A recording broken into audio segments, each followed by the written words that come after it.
بسم اللہ الرحمن الرحیم۔ منہج کارپوریشن جدہ برائے پروڈکشن و ڈسٹریبیوشن آپ حضرات کی خدمت میں قصص الانبیاء کا مبارک سلسلہ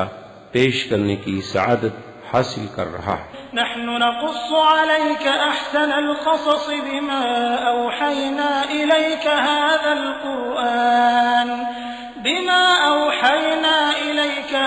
القرآن وإن كنت من قبله لمن الغافلين۔ برادران اسلام، حق تعالی شانہ نے قرآن حکیم میں اپنے انبیاء علیہ السلام کے حالات بیان فرمائے۔ ان حضرات کرام نے اللہ کے پیغام کو اس کے بندوں تک پہنچانے کی خاطر کس قدر جد و جہد کی، کس قدر تکالیف برداشت کی اور کس طرح استقامت سے فریضہ رسالت کو ادا کیا۔ حضرات انبیاء کے ایمان افروز قصے یقیناً ہمارے لیے نصیحت کا سامان ہے۔ قرآن حکیم نے یہ بھی بتایا کہ کس طرح اللہ رب العزت نے اپنی قدرت کاملہ سے انبیاء اور ان کے متبعین کو کامیاب و کامران فرمایا اور ان کے معاندین اور دشمنوں کو تباہ و برباد کر دیا۔ بے شک یہ سب کچھ اہل عقل و دانش کے لیے باعث عبرت ہے، تاکہ اللہ کے بندے اس کے احکام کا پاس کریں اور اس کی حدود کی حفاظت کریں، کیونکہ اللہ کی حدود کو توڑنے والے یقیناً ظالم ہیں۔ سامعین کرام، ہم قصص الانبیاء کا یہ مبارک سلسلہ اہل اسلام کے لیے خصوصاً اور تمام بشریت کے لیے عموماً پیش کر رہے ہیں، تاکہ انبیاء کے بعد انسانوں کے پاس اللہ کی ذات گرامی پر کوئی حجت نہ رہے۔ یاد رہے کہ اس مبارک سلسلے کو فضیلت الشیخ محمد مکی حجازی مدرس مسجد حرام پیش فرما رہے ہیں، جسے منہج کارپوریشن جدہ نے کیسٹس، ویڈیو اور سی ڈی پر تیار کیا ہے۔ اب آپ اس مبارک سلسلے کا پہلا حلقہ سماعت فرمائیں۔ الحمد لله نحمده ونستعينه ونستغفره ونؤمن به ونتوكل عليه ونعوذ بالله من شرور أنفسنا ومن سيئات أعمالنا من يهده الله فلا مضل له ومن يضلله فلا هادي له ونشهد أن لا إله إلا الله وحده لا شريك له ونشهد أن سيدنا وقائدنا وحبيبنا وشفيعنا محمدا عبده ورسوله۔ برادران اسلام، واجب الاحترام بزرگوں، دوستوں، بھائیوں، عزیز نوجوانوں، الحمدللہ سیرت النبی علیہ الصلاۃ والتسلیم کے سلسلے کے بعد آج یہ دوسرا سلسلہ جس کا نام قصص الانبیاء علیہم الصلوات والتسلیم ہے، اسی کو آپ قصص القرآن بھی کہہ سکتے ہیں اور اسی کو آپ قصص الانبیاء علیہم الصلوات والسلام بھی کہہ سکتے ہیں۔ اللہ تبارک و تعالیٰ کی رحمت سے، اللہ کے فضل اور عنایت سے ہم آج اس کی ابتدا کر رہے ہیں، اور خداوند قدوس سے یہ دعا کرتے ہیں کہ اللہ تبارک و تعالیٰ ہمیں اخلاص کے ساتھ اپنے اس دین کی، قرآن پاک کی، سیرت انبیاء و رسل کی نشر و اشاعت کی توفیق عطا فرمائیں، اور اللہ تبارک و تعالیٰ اس کو ہمارے لیے ذریعہ نجات اخروی بنائیں۔ تو سب سے پہلے تو آپ اس بات پر توجہ فرمائیں کہ اللہ نے قرآن مقدس میں جہاں مسائل مہمہ عقائد کا ذکر فرمایا ہے، وہیں پر اللہ تبارک و تعالی نے قرآن میں انبیاء علیہم الصلاۃ والتسلیم کے قصص بھی بیان فرمائے۔ تو اس کو مختصراً میں عرض کر دوں، یوں سمجھ لیں کہ قرآن پاک میں سب سے پہلے مسائل جو مسائل مہمہ ہیں یعنی عقائد، توحید، نبوت و رسالت اور آخرت، اور اس کے ساتھ پھر اللہ تبارک و تعالی نے ذکر فرمایا ہے عبادات، معاملات، اور اس کے ساتھ پھر اللہ نے ذکر فرمایا ہے احکام، اور اس کے بعد اللہ پاک نے قصص انبیاء اور قصص امم سالفہ جو امتیں پہلے گزری ہیں ان کے بھی واقعات بیان کیے۔ کیونکہ قرآن پاک ایک عظیم اور جامع کتاب ہے، اور اب اللہ کے قرآن کے بعد قیامت تک کوئی دوسری کتاب نہیں، اور ایک ایسی کتاب جو اپنے زمانہ نزول سے لے کر تا قیام قیامت تک پورے آنے والی امت، پورے آنے والی انسانیت کے لیے رہبر و ہدا ہے، تو لازمی بات ہے کہ وہ کتاب کتنی جامع اور عظیم ہوگی۔ تو ان قصص کے بیان کرنے کی وجوہات جو ہیں، سب سے پہلے تو آپ یہ سمجھیں کہ اللہ نے قرآن میں جو قصص سے بیان فرمائے، جو قصے بیان فرمائے ہیں، انبیاء علیہم الصلاۃ والتسلیم کے واقعات بیان فرمائے ہیں، وہ تاریخ کے قصے نہیں ہیں، وہ کوئی خیالی اور توہمات نہیں ہیں۔ یہ فرق ہے دوسرے قصوں میں اور قرآن کے قصوں میں۔ ہمیشہ یاد رکھیں کہ تاریخ جو ہے وہ ایک مفروضہ ہوتا ہے، اور مؤرخ کا کام یہ ہوتا ہے کہ ایک واقعے کے لیے اسے جتنے سے جتنا زیادہ میٹیریل مل سکتا ہے وہ جمع کرتا رہتا ہے۔ مثال کے طور پر مثلاً آپ کے ہاں یہ درس ہوتا ہے، اللہ قبول فرمائے، اور جن لوگوں نے ابتدا کی تھی ان کا بھی اس اجر میں حصہ ہے، اور جو لوگ اب اہتمام کر رہے ہیں ان کا بھی اجر میں حصہ ہے۔ اور میں تو یہ سمجھتا ہوں کہ شاید یہ آپ لوگوں کی محبت اور اخلاص کی وجہ ہے کہ اللہ پاک اس درس کو پتہ نہیں کس طرح عالمی سطح پر پھیلانا چاہتے ہیں، حالانکہ جو بات ہم نے ایک محدود مکان سے شروع کی تھی، ایک گھر سے ہم نے شروع کی تھی، اس میں ساتھیوں کا خلوص اور محبت ہو۔ تو بہرحال بات یاد رکھیں کہ مؤرخ کا کام یہ ہوتا ہے کہ مثلاً وہ آ کے ایک ایک آدمی سے ملے گا کہ جی یہ درس کب شروع ہوا، تو آپ نے بتا دیا۔ وہ ان سے پوچھے گا کہ جی یہ درس کب شروع ہوا، کہاں شروع ہوا، ابتدا کہاں سے ہوئی، یہ کچھ بتا دیں گے۔ ان سے پوچھے گا کہ جی یہ درس کہاں سے شروع ہوا، کب شروع ہوا، پہلے کون درس دیتے تھے، کن کن موازیات پر درس ہوتا ہے، وہ کچھ اور بتا دیں گے، وہ سب جمع کرتا ہے۔ اب بتانے والا تو اپنے اپنے تخیل، اپنے اپنے خیالات نقل کر رہا ہے۔ کسی نے ابتدا کرے گا، کوئی ابتدا سے جہاں ڈاکٹر بدر الہدا کے گھر سے ہم نے ابتدا کی، کوئی ابتدا بتائے گا مسجد سے، کوئی ابتدا بتائے گا سیرت النبی سے، کوئی ابتدا بتائے گا قصص الانبیاء سے، کوئی ابتدا بتائے گا جب سے اس نے درس میں آنا شروع کیا ہے، کیوں اس بیچارے کو اتنا علم ہے۔ لیکن جو قرآن کے قصے ہیں وہ تو بتانے والا خالق ہے، اور لانے والے جبریل ہیں، اور سنانے والے محمد الرسول اللہ صلی اللہ علیہ وسلم۔ یعنی نہ اللہ کے کلام میں شک ہے، نہ جبریل کی امانت میں شبہ ہے، اور نہ سرکار دو جہاں کی امانت و دیانت میں کوئی شک ہے۔ تو اس لیے یہ قصے جو ہیں ایک ایسے واقعے ہیں، ایسے حقائق ہیں کہ جن میں ایک ذرے کے برابر بھی کوئی بات غلط نہیں ہو۔ اسی لیے ہم کوشش یہ کریں گے کہ قصص الانبیاء میں بھی، ورنہ قصص الانبیاء جو ہے وہ بدایہ نہایہ میں بھی، قصص الانبیاء جو ہے اس کے ابن جریر نے بھی لکھا،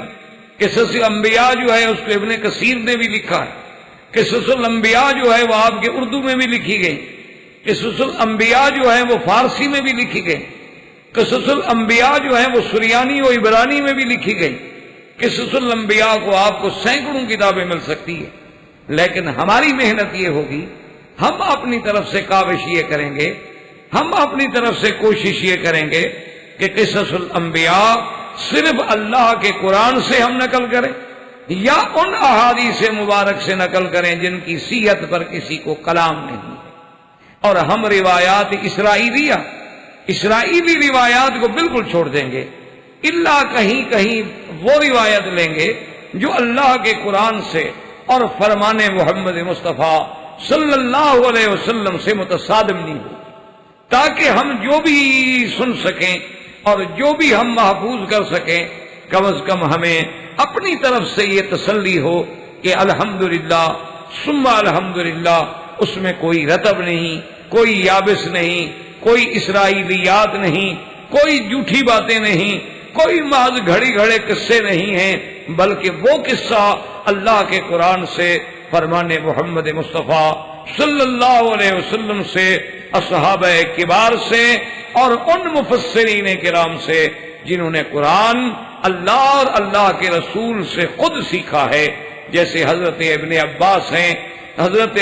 خلفاء راشدین ہیں، حضرت زید بن ثابت ہیں، حضرت عبداللہ ابن مسعود ہیں، حضرت ابی موسیٰ اشعری ہیں، حضرت معاذ بن جبل ہیں، حضرت ابی بن کعب ہیں، اور ان کے بعد پھر حضرت اکرمہ ہیں، حضرت ضحاک ہیں، حضرت سدی ہیں۔ یہ وہ لوگ ہیں جن کی تفسیر پر سلف کو لے کر خلف تک اعتماد ہے۔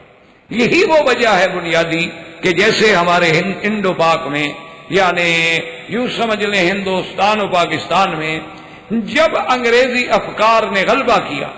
جب انگریزی سامراج نے غلبہ کیا، تو ان کے مقابلے پر دو جماعتیں پیدا ہو گئیں۔ ایک جماعت جو تھی وہ جدید اور قدیم علوم کو ملا کر،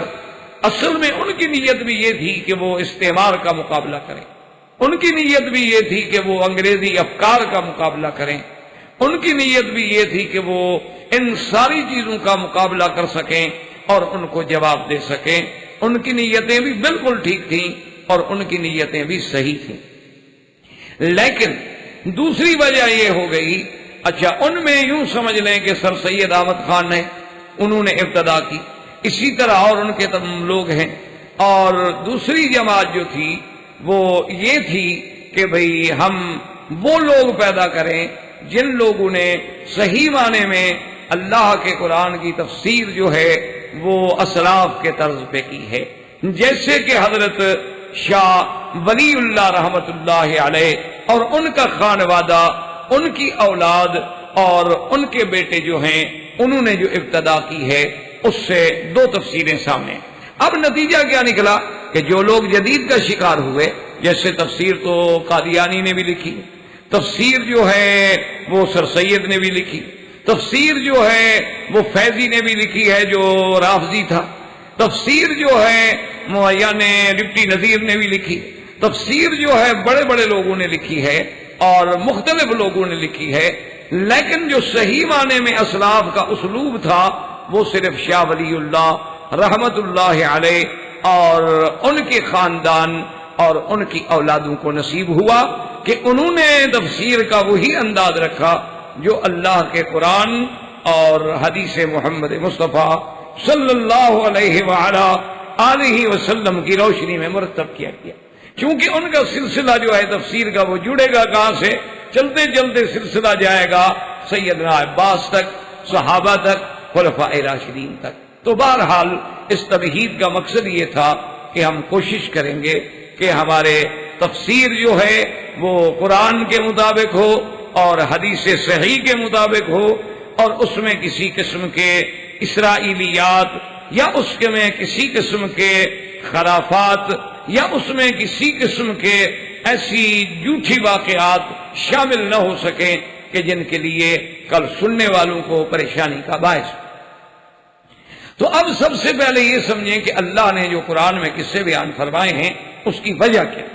حالانکہ خود قرآن بیان کر رہا ہے۔ قرآن مقدس نے خود فرمایا ہے کہ میرے مدنی صلی اللہ علیہ وسلم کہ نحن نقص علیک احسن القصص بما اوحینا الیک ھذا القرآن وَإِن كُنتَ مِن قَبْلِهِ لَمِنَ الْغَافِلِينَ۔ اللہ کا قرآن خود کہہ رہا کہ اے میرے محبوب ہم نے یہ قصے آپ پر کیوں بیان کیے؟ اس لیے کہ آپ کو ان قصص سے پہلے ان واقعات کا کوئی علم نہیں، ہم نے یہ واقعات آپ کو بتلائے، اور بتلانے کی وجہ کیا ہے؟ دوسری جگہ قرآن کہتا ہے كُلًّا نَقُصُّ عَلَيْكَ مِنْ أَنْبَاءِ الرُّسُلِ ما نثبت به فؤادك۔ محمد مصطفیٰ صلی اللہ علیہ وسلم جو ہم نے اپنے رسولوں کے قصے، انبیاء کی عظیم خبریں آپ کو دی ہیں تاکہ آپ کو دلی تسکین حاصل ہو، آپ کو دل جمعی حاصل ہو، آپ کو پتہ چلے کہ پہلے انبیاء اور رسول جو ہیں وہ کتنے امتحانوں سے گزرے ہیں، ان نے قوم کے ساتھ کیا کیا مقابلے کیے ہیں، ان کو قوموں کے سامنے کن مشکلات کا سامنا کرنا پڑا ہے، اور پھر یہ قصے جو ہیں موعظہ ہوں، یہ قصے جو ہیں ذکرہ ہوں، یہ قصے جو ہیں آنے والے مومنین کے لیے باعث ہدایت ہوں اور باعث عبرت۔ اسی طرح اللہ تبارک و تعالی نے فرمایا کہ ہم نے یہ قصے کیوں بیان کیے ہیں۔ دوسری جگہ آیت میں آتا ہے کہ لعلہم یتفکرون، کہ پڑھنے والے، قرآن کو غور کرنے والے، قرآن پہ عمل کرنے والے ان میں سوچیں، ان میں غور کریں، ان میں تدبر کریں۔ اور چوتھی بات یہ ہے، ایک بات یاد رکھیں کہ اگر اللہ کے قرآن میں انبیاء علیہ السلام کے واقعات نہ آتے، انبیاء علیہ السلام کے واقعات کا ذکر نہ ہوتا، تو ہمیں تو یہ سمجھ لیں کہ کوئی علم بھی نہ ہو، ہمیں تو کسی مسئلے کا پتہ بھی نہ چلتا۔ اور اللہ تبارک و تعالی نے اپنے نبی علیہ السلام کی صداقت، میرے مدنی صلی اللہ علیہ وسلم کی نبوت، میرے مدنی پاک کی رسالت کی تائید میں یہ قصے بیان فرمائے تاکہ ایک مکے میں رہنے والا نبی امی جو ایک ایسی سرزمین میں پیدا ہوا ہے جہاں مدرسہ نہیں ہے، جہاں وسائل نہیں ہیں، جہاں جدید معلومات کے ذرائع نہیں ہیں، پھر حضور صلی اللہ علیہ وسلم کے اسفار نہیں ہیں، حضور صلی اللہ علیہ وسلم کی باہر کے لوگوں سے ملاقاتیں نہیں ہیں، لیکن وہ آدم علیہ السلام کی خبر دیتے ہیں، وہ نوح علیہ السلام کی خبر دیتے ہیں، وہ ادریس علیہ السلام کی خبر دیتے ہیں، وہ موسیٰ علیہ السلام کی خبر دیتے ہیں، وہ عیسیٰ علیہ السلام کی خبر دیتے ہیں، ان کی قوموں کے واقعات بتلاتے ہیں، اور جو بتلاتے ہیں ان میں ایک حرف بھی غلط نہیں۔ تو جب پوری قوم کے سامنے یہ باتیں آئیں گی تو یہی قصے جو ہیں دراصل صداقت محمد مصطفیٰ صلی اللہ علیہ وسلم کا بھی سب سے بڑا ذریعہ بنیں گے، سب سے بڑی شہادت، سب سے بڑی دلالت۔ کہ دیکھیں جی کہ حضور صلی اللہ علیہ وسلم کو آخر فرعون کے بارے میں کیا پتا، حضور صلی اللہ علیہ وسلم کو موسیٰ علیہ السلام کے زمانے کا کیا پتا، حضور صلی اللہ علیہ وسلم کو موسیٰ علیہ السلام کے زمانے میں ساحروں کا کیا پتا، حضور صلی اللہ علیہ وسلم کو ابراہیم علیہ السلام کا اپنے باپ کے ساتھ مناظرہ ہوا تو کیا پتا، قوم کے ساتھ مناظرہ ہوا تو کیا علم، بادشاہ کے ساتھ مناظرہ ہوا تو کیا پتا، حضرت عیسیٰ علیہ السلام کے ساتھ حواریین نے کیا کیا، عیسیٰ علیہ السلام کے ساتھ یہود نے کیا کیا، ان کی والدہ کو ولادت کے بعد کیا کیا مراحل پیش آئے۔ تو یہ باتیں جب اللہ کا نبی مکے میں بیٹھ کے بتلائے، مدینے میں بیٹھ کے بتلائے، اور محقق تحقیق کرے اور اس میں ایک بال کے برابر بھی غلطی نہ ہو، تو یقینی بات ہے کہ وہ کہے گا صدق رسول اللہ صلی اللہ علیہ وسلم کہ حضور پاک نے بالکل سچ کہا، کہ جو بات حضور بتلا رہے ہیں بھئی حضور پاک کو کیسے پتہ چلا، تو لازمی بات ہے کہ ان کو اللہ نے بتایا۔ اور تیسری بات یہ ہے کہ قرآن سمجھنے کے لیے بھی قصص انبیاء میں ایک ہمیں بڑی مدد ملے، کہ جب ہم آدم علیہ السلام کے قصے کو پڑھیں، جب ہم نوح علیہ السلام کے قصے کو پڑھیں گے، جب ہم انبیاء علیہ السلام کے واقعات کو پڑھیں گے، تو ہمیں پتہ چلے گا کہ یہ آیتیں کس کے متعلق ہیں۔ یہ آیات مبارک جو ہیں آسمانوں کے بارے میں، یہ آیات مبارک جو ہیں زمینوں کے بارے میں، یہ آیات مبارک قوم عاد کے بارے میں، یہ آیات جو ہیں قوم سمود کے بارے میں، یہ آیات جو ہیں حضرت صالح علیہ السلام کے بارے میں، یہ آیات جو ہیں حضرت یعقوب و یوسف علیہ السلام کے بارے میں ہیں تو اللہ کے قرآن کو سمجھنے میں بھی ہمیں مدد دے. تو اس لیے ان قصص انبیاء کی ایک عظیم اہمیت ہے، ان کی ایک عظیم مکانہ ہے، ان کا ایک عظیم مرتبہ ہے. لیکن شرط یہ ہے کہ ہم ان قرآن کے واقعات کو، قرآن میں قصص انبیاء کو علیہم الصلاۃ والتسلیم کو بالکل صحیح معنی میں دل کے ساتھ، عقل کے ساتھ، انصاف کے ساتھ سننے اور سمجھنے کی کوشش کریں. اب جناب سب سے پہلے قصہ جو ہے وہ سیدنا آدم علیہ السلام. کیونکہ ابتدائی انسانیت جو ہے، تخلیق انسانیت جو ہے، اس کی ابتدا آدم علیہ السلام سے. لیکن اس سے پہلے تھوڑا سا ایک منظر، سیدنا آدم علیہ السلام سے پہلے تھوڑا سا ایک منظر آپ دیکھ لیں کہ جب آدم علیہ السلام بھی پیدا نہیں ہوئے، جب یہ کائنات بھی پیدا نہیں ہوئی، جب یہ دنیا بھی پیدا نہیں ہوئی، تو اس کے بارے میں صحیح حدیثیں ہیں. مسلم شریف میں حدیث ہے، اسی طرح سیاہ میں حدیث ہے، اسی طرح مسانید میں احادیثیں ہیں، اسی طرح سنن میں احادیث ہیں کہ حضور صلی اللہ علیہ وسلم سے سرکار دو عالم حبیب کبریا سیدنا محمد مصطفیٰ صلی اللہ علیہ وعلا آلہ و اصحابہ وسلم تسلیما کثیرا کثیرا سے جب پوچھا گیا کہ حضور آپ ہمیں یہ تو بتائیں کہ جب آسمان و زمین نہیں تھے تو اس وقت کیا تھا، تو حضور صلی اللہ علیہ وسلم نے فرمایا کہ یاد رکھو جب کچھ نہیں تھا تو اللہ کی ذات، کیونکہ اللہ کی ذات جو ہے وہ هو الاول والآخر والظاہر والباطن. اور دوسری جگہ قرآن کہتا ہے اللہ خالق کل شیء وَهُوَ عَلَى كُلِّ شَيْءٍ وَكِيلٌ. اللہ ہر چیز کے پیدا کرنے والے ہیں. تو جب کچھ نہیں تھا اس وقت بھی خدا تھا، اور جب پھر ساری کائنات فنا ہو جائے گی تو اس وقت بھی کس کی ذات ہوگی؟ صرف اللہ تبارک و تعالیٰ کی ذات ہوگی کہ کل من علیہا فان ویبقى وجہ ربک ذی الجلال والاکرام. اسی طرح فرماتے ہیں کل شیء ہالک الا وجہہ،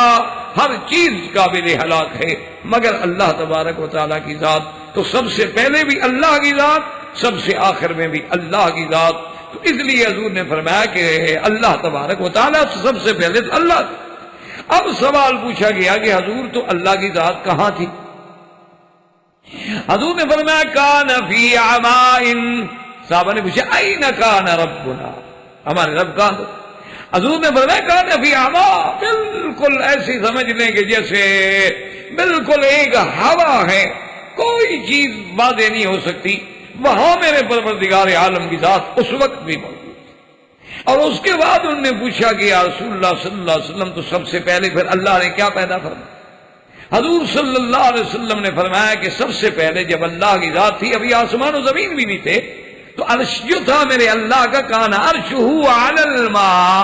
اللہ کا عرش جو ہے وہ پانی. تو اللہ تبارک و تعالیٰ نے عرش پیدا فرمایا، اور عرش آپ کا جو ہے پانی. اس کے بعد پھر اللہ تبارک و تعالیٰ نے یہ ساری کائنات، آسمان و زمین، یہ مخلوقات کی پیدائش فرمائی، جس کو قرآن مقدس نے ذکر فرمایا ہے. هو الذی خلق السماوات والارض فی ستۃ ایام. اللہ پاک نے آسمان اور زمین اور یہ ساری مخلوق جو ہے 6 دنوں میں پیدا. اب اس کی بھی تفصیل احادیث مبارک میں موجود ہے کہ اللہ تبارک و تعالیٰ نے خلق التربۃ یوم السبت، کہ مٹی جو ہے اس کو تو پیدا فرمایا ہفتے والے دن، اور جبال جو ہیں ان کو پیدا فرمایا یعنی اتوار کے دن احد میں، اور اس کے بعد جو ہے جبال کے بعد اللہ تبارک و تعالیٰ نے اثنین جو ہے اس کے اندر اشجار پیدا فرمایا. اور مکروہ جو ہے یعنی ہر وہ چیزیں جو مکروہ ہیں، مثلا سانپ ہے، موذی ہے، ایذا دینے والی چیزیں ہیں، تکلیف دینے والی چیزیں ہیں، ان کو پیدا فرمایا یوم الثلاثاء میں. اور نور کو پیدا فرمایا یوم الاربعاء یعنی بدھ کے دن میں. اور باقی جتنے جانور پھیلائے اللہ نے، جتنے قسم کے جانور ہیں وہ سب کے سب پیدا فرمائے یوم الخمیس میں. اور خلق آدم یوم الجمعہ، اور اللہ تبارک و تعالی نے آدم علیہ السلام کو پیدا فرمایا جمعہ کے دن. اسی لیے احادیث میں آتا ہے کہ یہ جمعہ کا دن اتنا مبارک ہے کہ اللہ نے آدم کو پیدا بھی اسی میں فرمایا اور جمعہ کے دن جنت میں داخل فرمایا, اور خدا کی شان ہے اتارا بھی جمعہ کے دن میں گیا ہے, اور قیامت بھی جمعہ کے دن میں قائم ہوگی. تو جمعہ کا دن جو ہے مسلمانوں کے لیے عید للمؤمنین ایک بہت بڑا مبارک وقت ہے. اور اسی طرح حضور پاک نے یہ بھی ارشاد فرمایا کہ فیہا ساعۃ مستجابۃ, کہ جمعہ کے دن میں ایک گھڑی ہے جو اللہ کے ہاں ساعہ مستجابہ ہے, کہ آدمی کو اگر وہ گھڑی میسر آ جائے اور وہ نصیب ہو جائے تو خدا کی قدرت ہے, جو بھی مانگے گا. شرط یہ ہے کہ خلاف شریعت نہ ہو, خلاف احکام اسلام نہ ہو, خلاف عقل نہ ہو, تو اللہ اس کی اس دعا کو منظور فرما لیتے ہیں, اللہ تبارک و تعالی اس کو قبول فرما لیتے ہیں. تو اس لیے اللہ تبارک, اب یہ بھی حدیث میں آتا ہے کہ جمعہ کے دن میں بھی بعد العصر یعنی عصر کے بعد مغرب تک اس دوران میں اللہ نے آدم علیہ السلام کو پیدا فرمایا. تو یوں سمجھ لیں کہ انسانوں کا سب سے پہلا باب, لیکن باعتبار تخلیق کے سب سے آخری مخلوق, یعنی ساری مخلوق پہلے پیدا ہو گئی, آسمان ہو گئے, زمینیں ہو گئی, تربت پیدا ہو گئی, جبال ہو گئے, اشجار ہو گئے, انعام ہو گئے, حیوانات ہو گئے, مخلوق پیدا ہو گیا, نور پیدا ہو گیا. تو آخر الخلق کون بنے؟ آدم علیہ السلام, کہ سب سے آخر میں اللہ تبارک و تعالی نے آدم علیہ السلام کو پیدا فرمایا. اچھا, خدا کی قدرت دیکھیں کہ آخری مخلوق جو دنیا میں آباد رہے گی وہ بھی تو انسان ہے, ورنہ جتنی مخلوقات پہلے آئیں وہ تو ختم ہو گئی. اب آخری مخلوق جن پہ قیامت ہوگا, قیامت جب قائم ہوگی تو انسان ہی ہوں, انسانوں پہ ہی قیامت قائم ہوگی. تو آخر الخلق جو ہے وہ بھی سیدنا آدم علیہ السلام. اور اسی طرح یہ بات بھی صحیح روایات اور احادیث میں ثابت ہے, یہ سمجھ لیں کہ اللہ تبارک و تعالی نے آدم علیہ السلام سے پہلے یعنی آپ کے پیدا کرنے سے پہلے 2000 سال تقریباً, ایک بات دماغ میں رکھ لیجئے, یہ جہاں جہاں آئے گا نا 2000 سال یا کہیں آئے گا 1000 سال, تو یہ ہمارے سمجھانے کے لیے ہے کہ ورنہ اگر آسمان و زمین ہی نہ ہو, نظام شمس و قمر ہی نہ ہو, تو وہاں تو دنوں کا تو کوئی حساب ہو نہیں سکتا. لیکن اللہ تبارک و تعالی ہمیں سمجھانے کے لیے کہ اگر یہ آپ کا جو نظام اس وقت اللہ چلا رہے ہیں یہ نظام سامنے ہوتا تو گویا 2000 سال, تو 2000 سال قبل آدم علیہ السلام سے پہلے اللہ نے جنوں کو پیدا کیا. اور یہ بھی یاد رکھ لیں کہ جنات جو ہیں وہ پیدا ہوئے ہیں کس سے؟ آگ سے. جنوں کو اللہ نے پیدا کیا ہے آگ سے. وَالْجَانَّ خَلَقْنَاهُ مِن قَبْلُ مِن نَّارٍ, اللہ نے فرمایا کہ انسان کو ہم نے پیدا کیا مٹی سے, لیکن جن کو پیدا کیا آگ سے. اب جب اللہ نے جنات کو پیدا کیا تو ان کو زمین میں بھیجا. زمین میں جب ان کو بھیجا کہ بھی جا کے زمین میں آبادی کریں, لیکن جن تو جن ہے. اچھا, ایک بات یہ بھی یاد رکھیں کہ جن کو جن کیوں کہتے ہیں ہم, اور انسان کو بشر کیوں کہتے ہیں ہم. جن کا معنی ہوتا ہے وہ چیز جو چھپی ہوئی, یعنی ایک ایسی چیز جو چھپی گئی ہو اس کو کہتے ہیں جن, کیونکہ جن جو ہے وہ چھپا ہوا ہے, ہمیں نظر نہیں آتا. اور بشر کا معنی ہوتا ہے کہ جس کی چیز کھلی ہوئی ہو, واضح ہو, کہ بالکل چہرہ دیکھ کے آثار خطوط سے بھی آپ کو پتہ چل جائے گا کہ یہ آدمی بڑا خوش بیٹھا ہے اور اس کو بڑا فکر ہے, اور یہ اداس بیٹھا ہے, اور یہ پریشان بیٹھا ہے. تو اس لیے بشر جو ہے یعنی ہر وہ چیز بالکل سامنے کھلی ہوئی چیز. اسی لیے کہتے ہیں نا جی کہ خوشخبری کو کیا کہتے ہیں؟ بشارت. جی مجھے بشارت ملی ہے. اچھا جی فلاں کو خوشخبری دے دو, بشر الذین آمنوا, ایمان والوں کو خوشخبری دے دو. تو خوشخبری کو خوشخبری کیوں کہتے ہیں کہ جب اچھی خبر ملے تو آدمی کا چہرہ کھل جاتا ہے, آدمی کے چہرے پر اس کے اثرات مرتب ہو جاتے ہیں, تو اس لیے اس پر لفظ بشارت کا اطلاق ہوتا ہے. تو جنات جو تھے یہ آگ سے پیدا کیے تھے. اچھا, اور یہ کوئی اتنی بڑی عقل والی قوم نہیں, عقل تو ہے ان میں, عقل نہ ہوتی تو اللہ ان کو مکلف نہ بناتے, یعنی ان پر شریعت لاگو نہ کرتے, کیونکہ جو چیزیں غیر عاقل ہیں, حیوان ہے, اس پہ کوئی شریعت نہیں. بکری ہے، اس میں کوئی شریعت نہیں، کیونکہ ان میں وہ عقل والی کیفیت نہیں ہوتی۔ اللہ نے شعور تو دیا ہے سب کو، لیکن جنات کو عقل تو دی ہے، لیکن اتنا کم ہے کہ ان کا جو سب سے سمجھدار ترین جن ہو نا، ہمارے 10 سال کے بچے کے برابر عقل رکھتا ہے، یعنی جو سب سے سمجھدار ہے، جو اچھا خاصا ان کا یعنی معقول آدمی ہو، تو وہ ہمارے بچے کے برابر عقل رکھتا ہے۔ تو اب جنات جب زمین میں آئے، افسدوا فی الارض وسفکوا الدماء، ان نے ایک دوسرے کو قتل کیا، فساد برپا کر دیا۔ اب اللہ نے ارسل جندا من الملائکہ، اب اللہ نے فرشتوں کا ایک لشکر، کیونکہ فرشتے جو ہیں جن بڑی طاقت رکھتے ہیں، جنوں کے پاس بڑی قوت ہے، لیکن اللہ نے جو فرشتوں کو طاقت دی ہے اس کا کوئی مقابلہ نہیں کر سکتا۔ یعنی آپ فرشتے کی طاقت کا اسی سے اندازہ لگائیں کہ قوم لوط کی ساری بستیاں جو ہے حضرت جبریل علیہ السلام ایک پر پہ اٹھا کر آسمانوں تک لے گئے اور الٹ دی، تو فرشتوں کی طاقت کا تو خیر کوئی مقابلہ ہی نہیں کر سکتا۔ تو اللہ تبارک و تعالیٰ نے فرشتوں کو، اور یہ بھی بات یاد رکھیں کہ فرشتے جو ہیں ان کی تخلیق اللہ نے نور سے فرمائی، یعنی جنوں کی تخلیق اللہ نے نار سے فرمائی، اور فرشتوں کی تخلیق، اور یہ بات وہمی نہیں بلکہ حضور نے فرمایا خلقت الملائکۃ من نور، اللہ نے ملائکہ کو پیدا کیا نور، اور جن کو پیدا کیا فرمایا کہ من نار، آگ سے پیدا کیا۔ اللہ نے ارسل جندا من الملائکہ، ملائکہ کا ایک جند آیا، ایک لشکر آیا، اللہ تعالیٰ کے حکم سے انہوں نے آ کر ان جنوں کو کنٹرول کیا، ان جنوں کو اتنا مارا کہ ان کو مار مار کے بھگا دیا، پوری زمین کو خالی کر دیا۔ الی جزائر البحور، دریاؤں کے جزیرے جو تھے نا جی، جیسے سمندروں کے درمیان میں جزیرے ہوتے ہیں، یا جیسے آپ نے دیکھا انڈونیشیا میں بڑے جزائر ہیں، اور بھی بڑے بڑے ملکوں میں بڑے بڑے جزائر ہیں، تو وہ ان جزائر میں جا کے چھپ گئے، تو زمین خالی ہو گئی۔ اب بھی جنات کا زیادہ تر ٹھکانہ جو ہے اسی طرح دور افتادہ ان بحور میں ہے، ان جزائر میں ہے، یا کہوف الجبال میں ہے،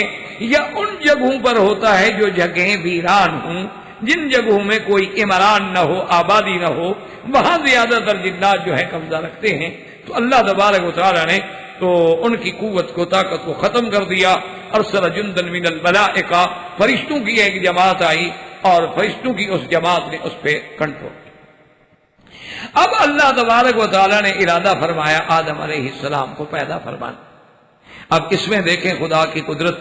کہ سب سے بڑا حوار،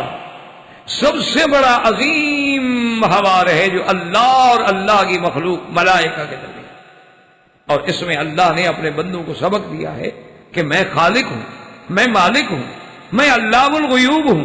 میں علیم بذات الصدور ہوں، مجھے کسی سے مشورے کرنے کی کیا ضرورت ہے؟ مشورہ تو اس آدمی کو لیا جاتا ہے، ہو سکتا ہے میں غلطی کروں اور مجھے دوسرے بھائی صحیح مشورہ دے دیں، ہو سکتا ہے میری عقل میں وہ بات نہ آئے اور آپ کے دماغ میں وہ بات آ جائے، لیکن اللہ نے فرشتوں سے کلام فرمایا اور اپنا ارادہ ظاہر فرمایا کہ میں زمین میں ایک نائب بھیجنا چاہتا ہوں۔ تو اس سے امت کو اور بندوں کو سبق ملی کہ جب اللہ بھی ملائکہ سے بات فرمائیں، جب اللہ کے نبی بھی مشورے کے پابند ہوں، تو جب تم بھی کوئی کام کرو تو بغیر مشورے کے نہ کرو، جب بھی تم کوئی اقدام کرو تو مشورے کے ساتھ کرو۔ امرہم شورا بینہم، اللہ نے نبی کو بھی حکم دیا فشاورہم فی الامر، تو جو کام آپ مشورے سے کریں گے اللہ کبھی ذلیل نہیں کرے۔ اس لیے ایک حدیث میں بھی آتا ہے کہ جب کام کریں کوئی مہم تو استخارہ کر لیں۔ استخارے کا کیا معنی؟ گویا اللہ سے پوچھ رہے ہیں آپ کہ اللہ میاں میں یہ کام کروں یا نہ کروں۔ تو اب جب اللہ سے آپ نے پوچھ لیا تو اس میں نقصان ہونے کا سوال ہی پیدا نہیں ہوتا۔ اور ایک یہ ہے کہ جیسے کلام میں ہے کہ من استخارہ، جس آدمی نے استخارہ کر لیا، ما خاب من استخار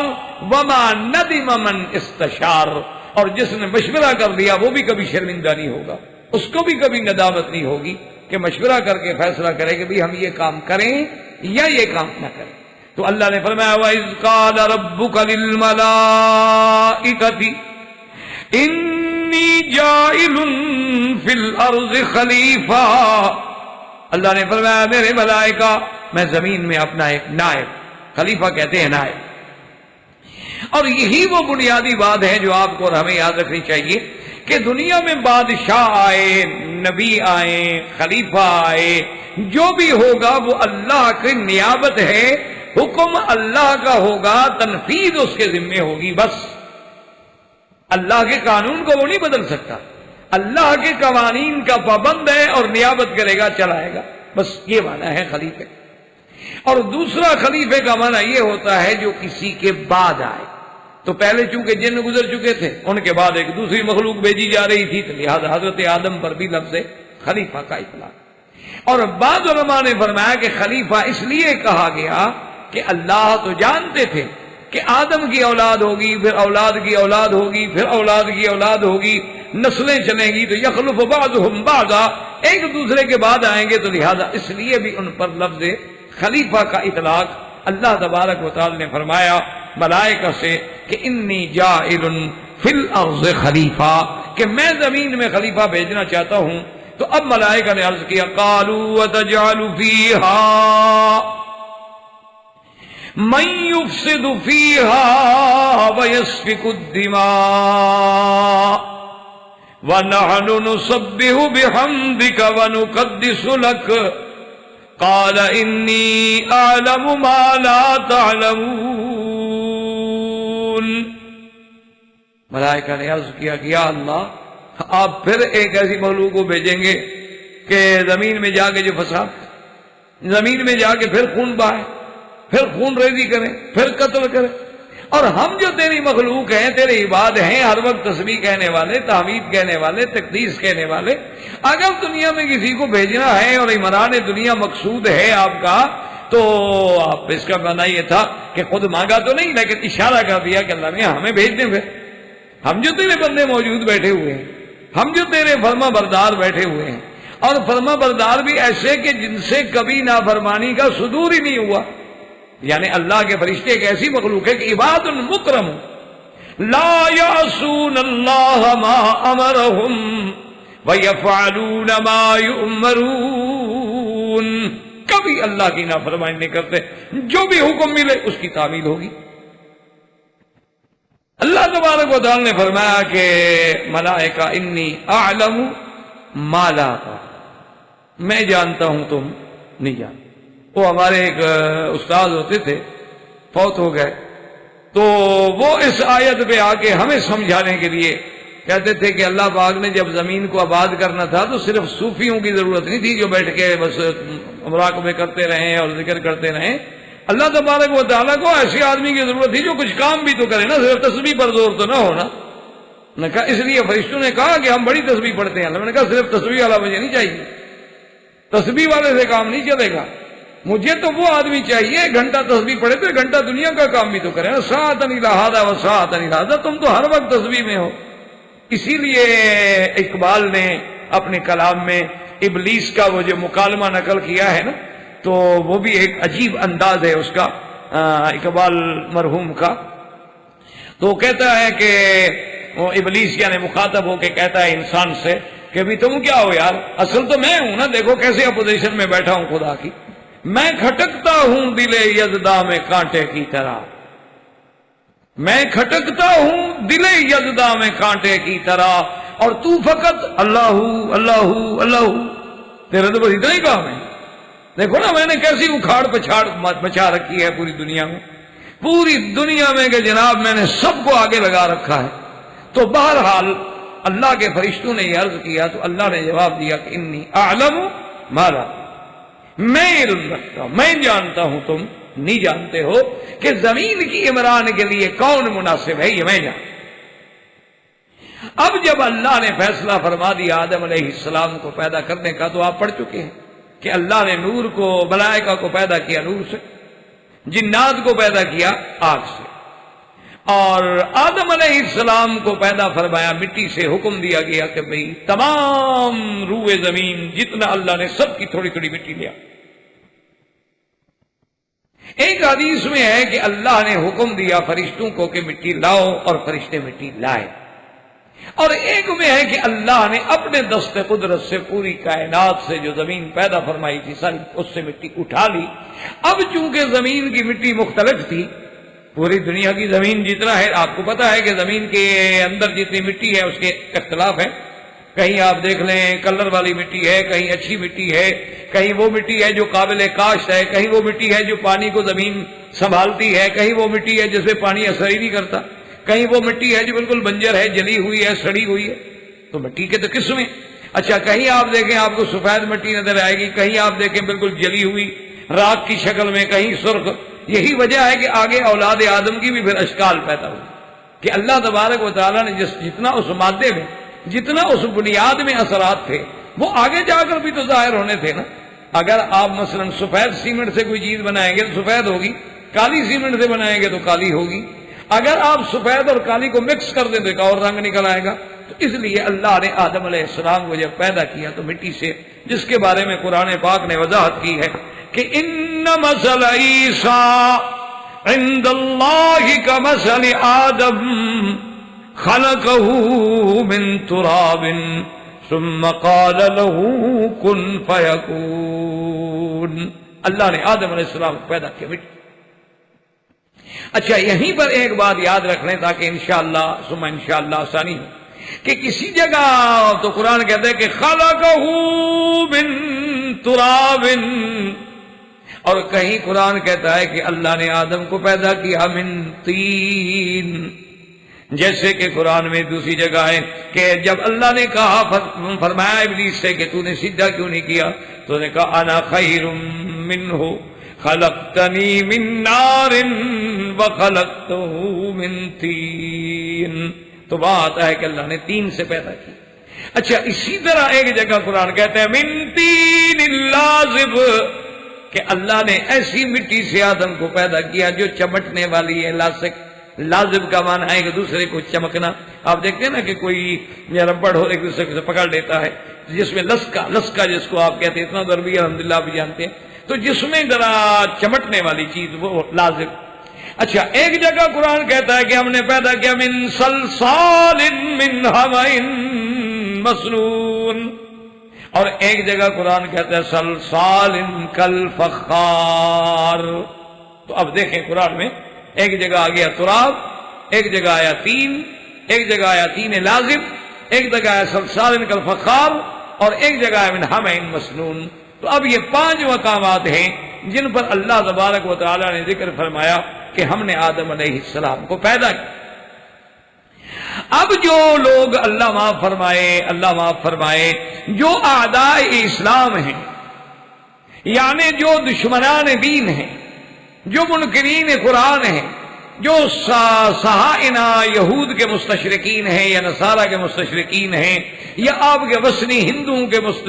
پڑھے لکھے لوگ ہیں، وہ انہی چیزوں کو ہماری جیل جدید کے سامنے رکھتے ہیں کہ دیکھو جی اگر یہ اللہ کا کلام ہے اور اللہ کے بارے میں آپ کہتے ہیں کہ وہ علیم بذات الصدور ہیں، سب علم رکھنے والے ہیں، تو کبھی کہتے ہیں مٹی سے پیدا کیا، کبھی کہتے ہیں تین سے پیدا کیا، کبھی کہتے ہیں تین لازم سے پیدا کیا، کبھی کہتے ہیں صلصال سے پیدا کیا، کبھی کہتے ہیں ہم نے حمأ مسنون سے پیدا کیا۔ یہ کیا بات؟ تو حالانکہ اصل بات یہ ہے کہ یہ تعارض نہیں ہے، نہ یہ تناقض ہے، بلکہ اللہ نے آدم علیہ السلام کی پیدائش کے جو مرحلے ہیں نا ان کا ذکر کرا۔ جیسے اب انسان ہے، اللہ نے انسان کو کس سے پیدا کیا؟ نطفے سے، سیدھی سی بات۔ لیکن فرماتے ہیں ثم خلقنا النطفة علقة فخلقنا العلقة مضغة فخلقنا المضغة عظاما فكسونا العظام لحما ثم انشأناه خلقا آخر فتبارك الله أحسن الخالقين۔ اور اللہ فرماتے ہیں کہیں من ماء مہین، اور کہیں فرماتے ہیں فَلْيَنظُرِ الْإِنسَانُ مِمَّا خُلِقَ مِن مَّاءٍ دَافِقٍ يَخْرُجُ مِن بَيْنِ الصُّلْبِ وَالتَّرَائِبِ۔ اللہ تبارک و تعالی کہیں کسی مقام پہ فرمایا کہ ہم نے پیدا کیا ماء دافق سے، کہیں فرمایا من نطفۃ، اور کہیں فرمایا من ماء مہین، ایک حقیر پانی سے۔ اور پھر پیدا کرنے کے بعد اصل وجہ کیا ہے؟ یہ سارے مراحل ہیں وہ نطفہ بھی ہے، وہ باپ کی پشت سے ٹپکنے والا، ماں کے سینے سے گرنے والا، وہ رحم مادر میں قرار پکڑنے والا، وہ حقیر پانی بھی ہے۔ اس کو پھر علقہ بنا، پھر مضغہ بنا، پھر فکسون العظام لحما، تو اس کے جتنے ادوار ہیں اس کو اللہ تبارک و تعالی نے ذکر فرمایا ہے۔ ابھی آپ نے دیکھا ہوگا یا سنا ہوگا کسی امریکن اسٹیٹ میں ایک بہت بڑا ڈاکٹر تھے گائنی کے، عورتوں کے جو آپ کے یعنی امراض نساء اور ولادہ کے جو ڈاکٹر ہوتے ہیں، یعنی بہت بڑا ٹاپ کے لوگوں میں تھا، جو دنیا میں چند ایک شمار ہوتے ہیں، ان لوگوں میں تھا وہ۔ تو اس نے جب قرآن پاک کی یہ آیات پڑھی تو وہ اسلام، اس نے کہا کہ اللہ کے نبی کو یہ سارے مراحل کس نے بتائے کہ حضور صلی اللہ علیہ وسلم فرما رہے ہیں کہ ایسے بچہ پیدا ہوتا ہے اور فلاں جگہ سے باپ کا پانی گرتا ہے اور فلاں جگہ سے ماں کا پانی گرتا ہے، اور فی ظلمات ثلاث، وہ 3 اندھیروں میں جا کے پھر قرار پکڑتا ہے، اور قرار مکین الی قدر معلوم وقت مقرر تک وہ قرار میں ہوتا ہے، پھر وہ علقہ بنتا ہے، پھر وہ مضغہ بنتا ہے۔ یہ سارے مراحل جو ہیں اللہ کے نبی آمنہ کے لال سرزمین مکہ میں بیٹھے ہوئے بتا رہے ہیں، جہاں کوئی ذریعہ نہیں معلومات کا۔ تو اس نے کہا اس سے معلوم ہوتا ہے کہ انہ نبی، کہ وہ اللہ کا سچا نبی ہے، اس لیے اس نے کہا اشہد اللہ الہ الا اللہ واشہد ان محمد الرسول اللہ، کہ بھئی یہ چیزیں جن کے بارے میں ہمارا علم اب پہنچ رہا ہے، اب ہمارے علوم ترقی کر کے پہنچے ہیں کہ ماں کا رحم کیا ہے، بچہ کیسے ہوتا ہے، اس میں کیسے تغیر آتا ہے، کیسے تبدل آتا ہے، اب الٹرا ساؤنڈ، اب جہاز ہمیں کچھ نہ کچھ بتاتے ہیں۔ لیکن حضور کے زمانے میں تو ساری چیزیں نہیں، لیکن حضور ساری خبر دے رہے ہیں، ساری تفصیل بتا رہے ہیں، تو یہ کس نے بتائی؟ اس لیے ہمیشہ یاد رکھیں کہ آدم علیہ السلام کے بارے میں بھی کوئی تنازع نہیں، کوئی تضاد نہیں، کوئی تباین نہیں، کوئی اختلاف نہیں۔ ایک بات کو ہمیشہ یاد رکھیں، اس لیے کہ پہلے مٹی تھی، اب جب مٹی میں پانی ڈالا گیا تو 3 بن گئی، لما بلا بالماء التراب بلت بالماء صارت 3 بن گئی۔ اب مضى علیہا وقتاً، کچھ دیر گزری 3 لازم بن گئی۔ اب جناب اس میں وہ چکناہٹ آ گئی۔ ویسے بھی آپ دیکھ لیں مٹی کو آپ بھگو کے رکھ دیں، آپ دیکھیں گے تو آہستہ آہستہ اس کے اندر تغیر آئے گا۔ جب خالص مٹی ہو نا جی، اچھی قسم کی مٹی، وہ تو ماشاءاللہ اس میں اتنی مضبوطی آ جاتی ہے، لیکن جب برتن بناتے ہیں کمار ہمارے تو وہ مٹی ڈھونڈتے ہیں بیچارے کہ کون سی مٹی ہوگی۔ اچھا، پھر مٹی کی بھی شان ہے۔ پہلے دور میں جب یہاں ایئر کنڈیشن اور یہ ہمارے فریج اور یہ ہماری چیزیں نہیں ہوتی تھیں، تو سب سے بڑا ہدیہ جو تھا نا مدینہ منورہ میں، جو بھی ساتھی جاتے تھے تو لوگ یہ کہتے تھے کہ بھی مدینے کی سراہی لے آئیں۔ تو مدینہ منورہ کا سب سے محبوب ہدیہ یہ ہوتا تھا کہ سرائیاں، اور مدینہ منورہ کی کھجور، اور مدینہ منورہ کے پھول، گلاب کے پھول جو تھے، یہ 3 ہدایہ ہوتے تھے جو خالص مدینے کی مٹی سے پیدا ہونے والے۔ کھجور بھی وہاں پیدا ہوئی، پھول بھی وہاں پیدا ہوئے، اور مٹی بھی وہیں کی، اور اسی سے وہ بنتی تھی سرائیاں۔ اور یقین فرمائیں کہ وہ سرائیاں اتنی ٹھنڈی ہوتی تھی، اتنا ان کو، اور آپ پرانے گھر اب ابھی دیکھیں نا عرب کے بنے ہوئے، تو جب باہر بالکونے ہوتے تھے نا تو لکڑی بناتے تھے، وہاں سوراخ رکھتے تھے کہ اسی سوراخ میں وہ سرائیاں پھنسا دیتے کہ ان کو جب ہوا لگتی تھی تو وہ اتنا ٹھنڈا اور طبیعی پانی ہوتا تھا کہ اللہ تبارک و تعالیٰ کی رحمت سے ہمارے ENT ڈاکٹر بھی بچے رہتے تھے اور مریض بھی آرام سے رہتے۔ جب سے ہم نے یہ مصنوعی ٹھنڈک شروع کی ہے، اللہ کی مہربانی ہے، نہ بچوں کو چین ہے نہ ماں باپ آرام سے۔ چلو یہ شکر ہے کہ کچھ ڈاکٹروں کا ذریعہ معاش بنتا رہتا ہے، اگر بیمار نہ ہوں تو وہ کیا جان۔ تو بہرحال تو اس لیے اصول یہ ہوتا ہے کہ اللہ کے نبی نے یہ جو فرمایا قرآن نے، اب مٹی تھی،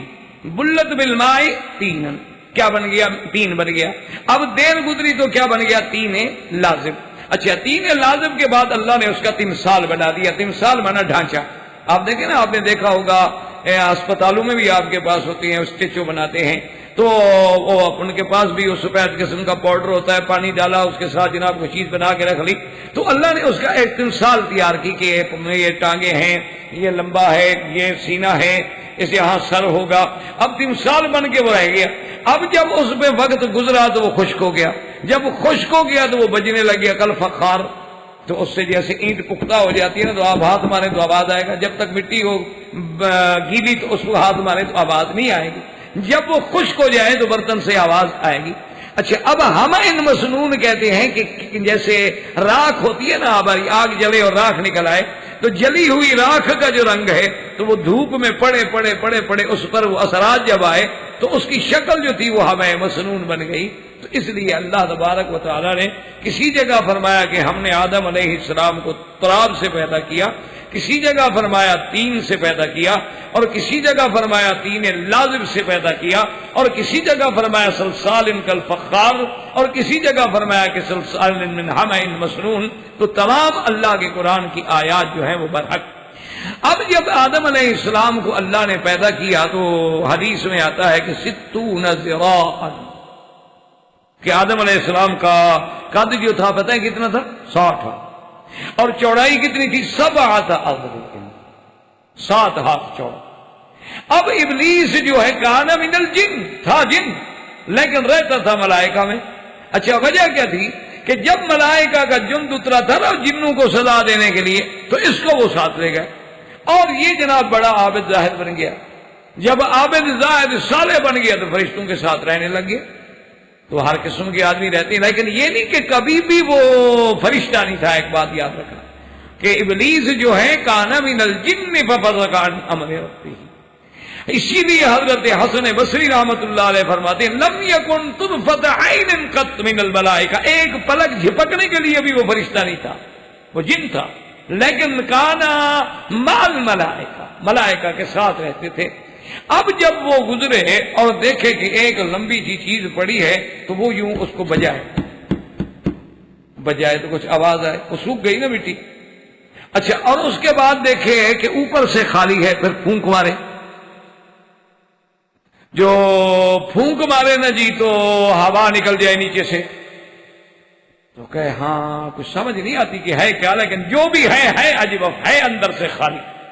لا یتمالک، یہ جم کے کھڑا نہیں ہو سکے گا، ضرور پھسلے گا، کیونکہ اندر سے خالی چیز کو کھڑا کریں کتنی دیر کھڑی ہوگی؟ گر جائے گی، پھسل جائے گی. لیکن اگر بھاری پتھر کو کھڑا کرے تو ساری زندگی کھڑا رہے گا. اب جناب اس کے بعد اللہ نے حکم دیا کہ یہ تو تھا جسد آدم، فرمایا کہ اور اس کو پیدا کس سے کیا؟ فرمایا اپنے ہاتھوں سے، خلقت بیدی. اسی لیے قرآن کہتے ہیں اللہ نے فرمایا ما منعک ان تسجد لما خلقت بیدی استکبرت. اللہ نے فرمایا ابلیس جس کو میں نے اپنے ہاتھوں سے، یعنی فرشتوں کو حکم دیا ہو، اللہ فرشتوں کو کہ ابھی بناؤ آدم، نہ، فرمایا میں نے خود بنایا، اپنے ہاتھوں سے بنایا. اور اس کے بعد حکم دیا فَإِذَا صَوَّيْتُهُ وَنَفَخْتُ فِيهِ مِن رُّوحِي فَقَعُوا لَهُ سَاجِدِينَ. اللہ نے حکم دے دیا کہ اے میرے ملائکہ جب میں آدم کو بنا لوں اور جب اس میں اپنی روح میں سے پھونکوں، جب روح پھونکی جائے تو تم پھر اس کے بعد سارے اس کو سجدہ کرو، اعظام تکریم. اب اللہ نے آدم علیہ السلام میں جب روح پھونکی، جب روح آئی نا تو سب سے پہلے چھینک آئی. جب چھینک آئی تو اللہ نے فرمایا کہو الحمدللہ. تو آدم علیہ السلام نے کہا الحمدللہ. فرشتوں نے کہا یرحمک اللہ. تو اسی سے یہ آج تک سنت چلی آ رہی ہے کہ جب آپ کو چھینک آئے آپ کہیں الحمدللہ، اور سننے والا کہے یرحمک اللہ، اور پھر وہ جواب دے کہ یہدیکم اللہ. تو آدم علیہ السلام، اور اسی طرح آیا کہ جب آدم علیہ السلام کی روح یہاں تک پہنچی، یعنی آپ کے نصف بدن تک، اور جناب جنت کی بڑی بڑی عجیب منظر نظر آئے تو آدم علیہ السلام اٹھنے لگے. اب اٹھیں کیسے؟ نیچے تو روح ہے نہیں نا، پھر گر گئے. اللہ نے فرمایا خلق الانسان من اجل. بھی انسان ہے بڑا جلد باز، انسان بڑا جلد باز ہے، صبر نہیں ہے انسان میں. ذرا سی چیز دیکھے بس کہتے ہیں آج ہی سب کچھ مجھے مل جائے، آج ہی حاصل ہو جائے سارا قصہ کا. انسان کے بس میں ہو نا، وہ کہے میں پیدا بھی آج ہوں اور اسی آج ہی جوان ہو جاؤں، آج ہی پڑھ جاؤں، آج ہی ڈگری مل جائے، آج ہی نوکری مل جائے، اور آج ہی سارے پیسے لوگوں کے اٹھا کے میری جیب میں آ جائے. انسان عجول ہے. خلق الانسان من اجل. تو وجہ کیا تھی کہ آدم میں جب اجرت آئی تو اولاد میں بھی تو اجرت آئے گی. اب جب اللہ نے آدم علیہ السلام کو پیدا فرمایا، حکم دیا ملائکہ کو فسجد الملائکۃ کلهم اجمعون الا ابلیس. سب ملائکہ نے سجدہ، سب نے سجدہ کیا مگر ابلیس نے سجدہ کیا. اسی لیے علماء نے لکھا ہے کہ اول ذنب اذنب فی السماء الحسد، کہ سب سے پہلا گناہ جو ہے آسمانوں میں کیا گیا وہ حسد ہے اور کبر ہے. کہ ابلیس کو حسد پیدا. اب اللہ کے فرشتے بھی سوچنے لگے کہ انہوں نے کہا کہ سجدہ تو خیر ہم کر دیتے ہیں، اللہ کا حکم ہے، لیکن لن یخلق اللہ خلقا اعلم منا واقرب منا، اللہ کوئی ایسی مخلوق نہیں بنائیں گے جو ہم سے زیادہ عزت والی ہو یا ہم سے زیادہ علم والی ہو. اسی لیے جب آپ اس بات کو سمجھیں گے، اسی لیے قرآن کہتا ہے نا کہ میں لے آؤ، بتاؤ ان کو تم صادقین، اگر تم سچے ہو. تو وجہ کیا ہے؟ ورنہ ان کو تم صادقین کہنے کی کیا ضرورت ہے؟ بھئی تم جو کہتے تھے کہ ہم اکرم ہیں، تم جو کہتے تھے ہم عالم ہیں، تو آ جاؤ امتحان دو. تو اللہ نے آدم علیہ السلام کو پیدا کیا، ملائکہ نے آدم علیہ السلام کو سجدہ کیا، اللہ نے آپ کو شرف بخشا، اور پیدا ہونے کے بعد اللہ نے حکم دیا آدم علیہ السلام کو کہ آدم علیہ السلام جا کے جنت میں قیام فرمائیں، جنت میں رہیں. اب اس میں بھی اختلاف ہے کہ کیا وہ جنت الخلد تھی؟ تو اگر وہ جنت الخلد تھی تو پھر آدم نکالے کیسے گئے؟ وہ تو قاعدہ ہے جو اس جنت میں جائے گا کبھی نکلے گا نہیں. اور اس جنت کے اندر تو یہ کمال ہے کہ لا تجوع فیہا ولا تعرا، وہاں نہ بھوک ہوگی، نہ عریانی ہوگی، نہ تکلیف ہوگی. اچھا، پھر جب جنت میں ہم جائیں گے تو ہمیں منع نہیں کیا جائے گا، احکام نہیں ہوں گے. اسی لیے حدیث میں آتا ہے نا کہ جب جنت میں اللہ تبارک و تعالی اہل جنت کو اپنا دیدار کرائیں گے فخروا سجدا، تو مسلمان جو ہے فوراً جنتی سجدے میں گر جائیں گے. اللہ فرمائیں گے ارفعوا رؤوسکم لیس دار تکلیف، اٹھاؤ سر اپنا، یہ دار تکلیف تھوڑا ہے، یہ تو جنت ہے. وہ تو سجدے کے دور گزر گئے، وہ تو دنیا تھی جو تم نے سجدے کر لیے وہ ہم نے قبول کر لیا. اب تو مزے کرو بھائی، کھاؤ پیو عیش کرو، بس اب تو راحت ہی راحت ہے، آرام ہی آرام ہے. اس لیے اختلاف ہے کہ کیا اللہ تبارک و تعالی رحم فرمائے کہ آدم علیہ السلام جس جنت میں داخل کیے گئے وہ جنت وہی تھی، جنت الخلد تھی، یا وہ جنت جو ہے اور جنت تھی؟ تو راجی اقوال اسی طرح ہیں کہ اور جنت تھی، وہ اصل جنت جو ہے وہ نہیں، بلکہ اللہ کے ہاں کئی جنتیں ہیں. اللہ تبارک و تعالی حتیٰ کے بعد مفسرین تو یہ کہتے ہیں کہ ان کو جنت میں رکھا گیا، وہ جنت بھی زمین پہ تھی، اور جو اصل جنت ہے وہ آسمانوں پہ ہوگی. لیکن بعض علماء اس پہ اعتراض کرتے ہیں کہ جب اللہ نے فرمایا کہ اترو، تو اگر وہ آسمان میں نہیں تھی اور زمین میں تھی تو زمین میں سے اترو کا کیا مطلب؟ تو اس کا بھی علماء نے جواب دیا ہے کہ جب نوح علیہ السلام کشتی پہ چڑھے تو ان کو بھی تو اللہ نے حکم دیا قیل یا نوح اہبط بسلام منا، تم اترو کشتی سے. تو اس لیے اگر آدمی کو ایک مکان سے بھی کہا جائے اترو تو کہہ سکتے ہو، ایک کمرے سے بھی کہا جائے اترو تو کہہ سکتے ہو، ایک گاڑی سے بھی کہو بھی کار سے اترو بھائی، گاڑی سے اترو بھائی، یہ کرسی پہ بیٹھے ہو یار اترو. اب حالانکہ کرسی چاہے زمین پہ رکھی ہو. تو اس لیے ضروری نہیں ہے کہ وہ جنت وہی ہو، اس جنت کے احکام الگ ہیں اور اس جنت کے احکام الگ ہیں. وما علینا الا البلاغ. الحمد للہ وکفا والصلاة والسلام علی خاتم الانبیاء محمد المصطفى وعلى آلہ المجتبى واصحابہ النجبى. برادران اسلام، مسجد مستشفی ملک فیصل میں دروس قصص الانبیاء کا یہ دوسرا درس ہے.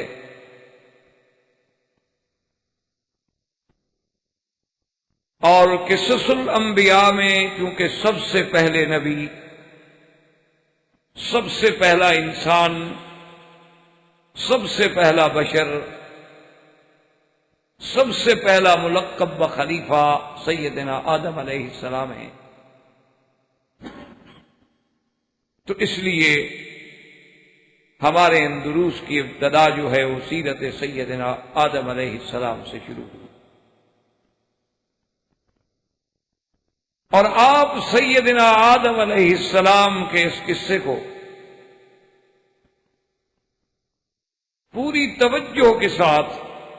غور و فکر کے ساتھ سنیں اور سمجھنے کی کوشش کریں کہ یہ کتنا اہم قصہ ہے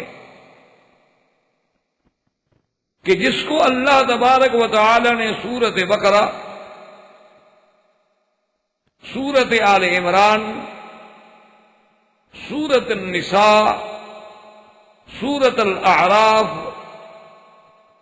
سورۃ الاسراء سورہ طٰہٰ، سورہ سود، صاد، اتنی قرآن کی صورتوں میں اللہ نے اس قصے کو ذکر کیا، یعنی آپ اس کی اہمیت کا اندازہ لگائیں۔ حالانکہ سنت اللہ ہے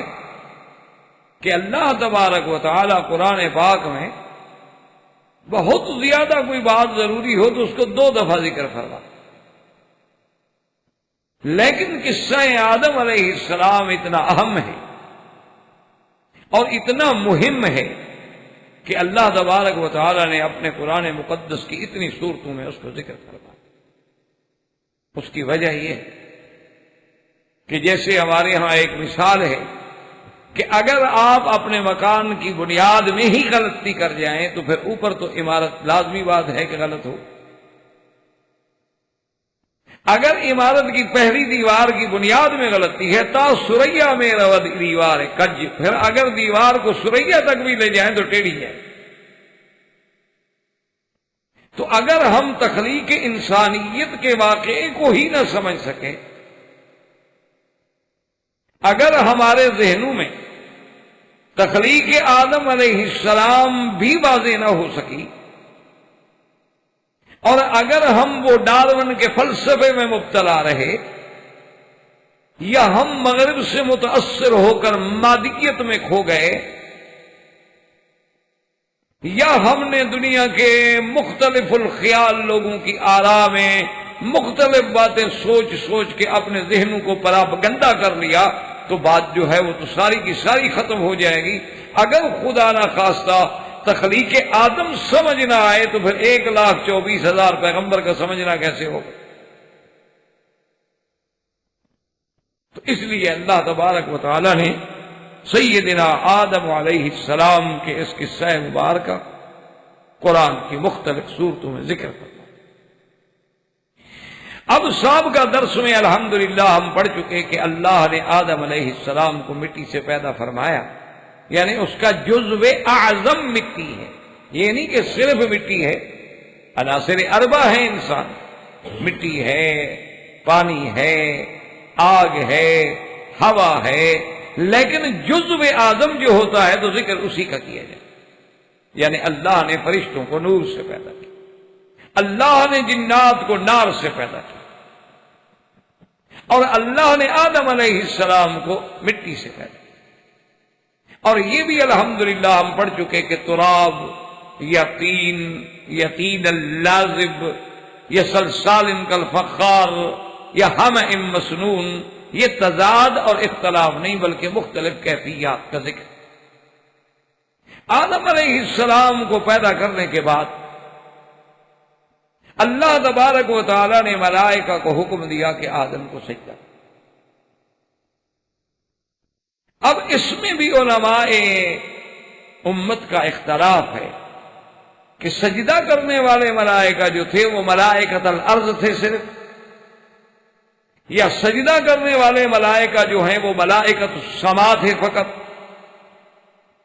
یا سجدہ کرنے والے ملائکہ جو ہیں وہ تمام ملائکہ تھے۔ ملائکہ تو اللہ کے اتنے ہیں جن کا کوئی علم نہیں جانتا۔ وَمَا يَعْلَمُ جُنُودَ رَبِّكَ إِلَّا هُوَ، اللہ کے فرشتوں کا عدد کوئی۔ ایک دن حدیث میں آتا ہے کہ حضور نے رفع بصرہ الی السماء، آسمانوں کی طرف آپ نے نظر اٹھائی، آپ نے فرمایا اتت السماء وحق لها انت اتا، آسمان میں چرچراہٹ کی آواز آ رہی ہے، اور آپ نے فرمایا آنی چاہیے۔ ما من موضع قدر اصبعین فی السماء الا وملک واضع جبهته يسبح ويقدس، او كما قال النبی صلی اللہ علیہ وسلم، حضور نے فرمایا 2 انگشت کے برابر بھی آسمانوں میں جگہ نہیں مگر کوئی نہ کوئی اللہ کا فرشتہ یا سجود میں ہے یا رکوع میں ہے، اللہ کی تسبیح و تقدیس بیان کر رہے ہیں۔ تو اس لیے علماء کا یہ اختلاف ہے کہ آدم علیہ السلام کو سجدہ جو ہے وہ تمام ملائکہ نے کیا ہے، یا صرف ملائکۃ الارض ہیں، یا صرف ملائکۃ السما۔ لیکن راجح قول، جمہور کا قول، جمہور مفسرین کا قول یہ ہے کہ ہم ان اختلافات میں کیوں پڑیں، جب اللہ کا قرآن واضح کہتا ہے کہ فسجد الملائکۃ کلھم اجمعون، اللہ کہتے سب، اور ہر جگہ اللہ پاک نے قرآن میں یہی فرمایا ہے، جیسے کہ سورۃ طٰہٰ کی اس آیت میں وَإِذْ قُلْنَا لِلْمَلَائِكَةِ اسْجُدُوا لِآدَمَ فَسَجَدُوا إِلَّا إِبْلِيسَ أَبَىٰ، صرف ابلیس نے سجدہ نہیں کیا۔ تو جب اللہ کہتا ہے، ایک تو لفظ کلہم، لفظ کل جو ہے وہ بھی استغراق کے لیے ہوتا ہے، اور اجمعون کا صیغہ جو ہے وہ بھی جمع پہ دلالت کرتا ہے، تو لہذا ہم بلا وجہ چھوٹے چھوٹے اختلافات میں کیوں پڑھیں؟ اس لیے ظاہر بات جو ہے جمہور مفسرین کرام کے نزدیک وہ یہی ہے کہ اللہ کے حکم سے تمام ملائکہ نے آدم علیہ السلام کو سجدہ کیا۔ اور یہ بات بھی سمجھ لیں کہ یہ سجدہ جو ہے سجدہ تکریم، یہ سجدہ جو ہے سجدہ تعظیم، یہ سجدہ جو ہے سجدہ عبادت ہے۔ اچھا، لیکن سجدہ تعظیم بھی آدم علیہ السلام کی شرح میں اور آسمانوں میں ہوا اللہ کے حکم سے۔ سرکار دو جہاں سیدنا محمد رسول اللہ صلی اللہ علیہ وسلم کی شریعت میں کسی انسان کو سجدہ تعظیم کرنا بھی حرام ہے۔ اس لیے بعض احباب یا بعض علماء لوگوں کو جو مغالطہ دیتے ہیں کہ ہم قبروں پہ سجدے کرتے ہیں، یا ہم اپنے پیروں کو اور مشائخ کو سجدہ کرتے ہیں، یا ہم اپنے بزرگوں کے پیروں پہ گرتے ہیں، یا ہم اپنے والدین کے پاؤں میں جھکتے ہیں، تو یہ تعظیم مقصود ہے، عبادت نہیں ہے، تو یہ بھی غلط ہے۔ ہمارے آقا کی شریعت میں تو سجدہ تعظیم بھی حرام ہے، اس لیے کہ حضور صلی اللہ علیہ وسلم نے، صحابہ نے جب پوچھا تھا کہ یا رسول اللہ صلی اللہ علیہ وسلم، دنیا کے بادشاہوں کو لوگ سجدہ کرتے، تو آپ ہمیں اجازت دیں کہ ہم آپ کو بھی سجدہ کریں۔ حضور صلی اللہ علیہ وسلم نے فرمایا کہ خبردار کسی کو سجدہ، حالانکہ صحابہ کا مقصد پوچھنے کا کیا تھا؟ تعظیم تھی۔ صحابہ حضور کو عبادت کے لیے تو سجدہ کرنا نہیں چاہتے تھے، یہ تھا کہ جیسے لوگ بادشاہوں کی تعظیم کرتے ہیں،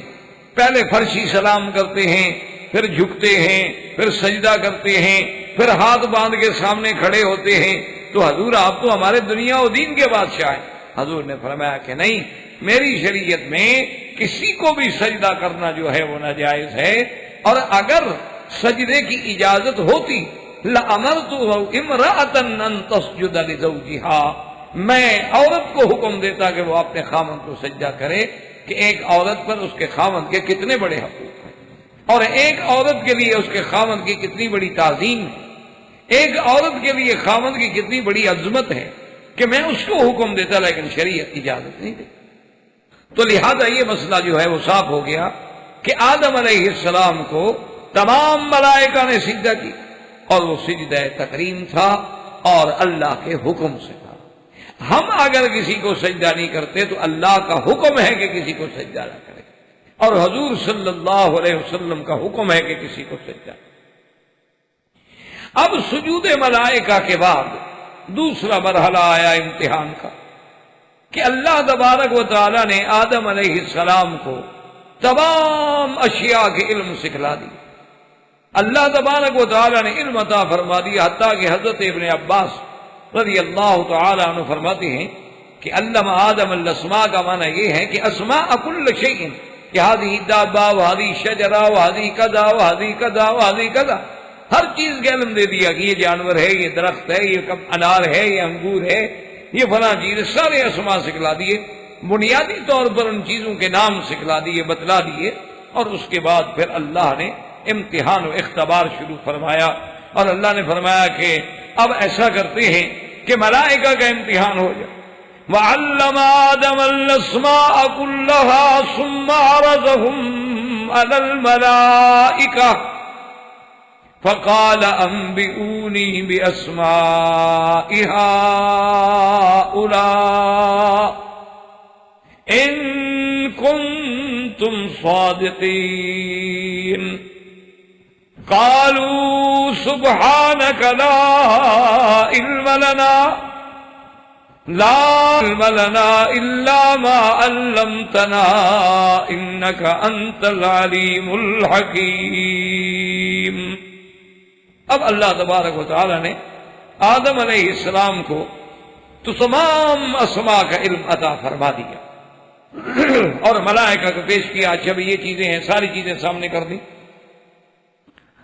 اور اللہ نے حکم فرمایا کہ ملائکہ انبئون، مجھے بتلاؤ کہ ان چیزوں کا نام کیا ہے۔ اب اور ساتھ یہ بھی فرمایا کہ ان کنتم صادقین، اگر تم سچے ہو تو ان کنتم صادقین کا معنی یہ ہے، علماء نے لکھا ہے کہ جب آدم علیہ السلام کو اللہ نے پیدا کرنے کا فیصلہ فرما دیا اور ملائکہ کو بتلا دیا کہ انی جاعل فی الارض خلیفہ، تو ملائکہ آپس میں کہنے لگے، اور بعض علماء نے فرمایا کچھ نے تو کہا اور بعض کے دل میں یہ بات آئی،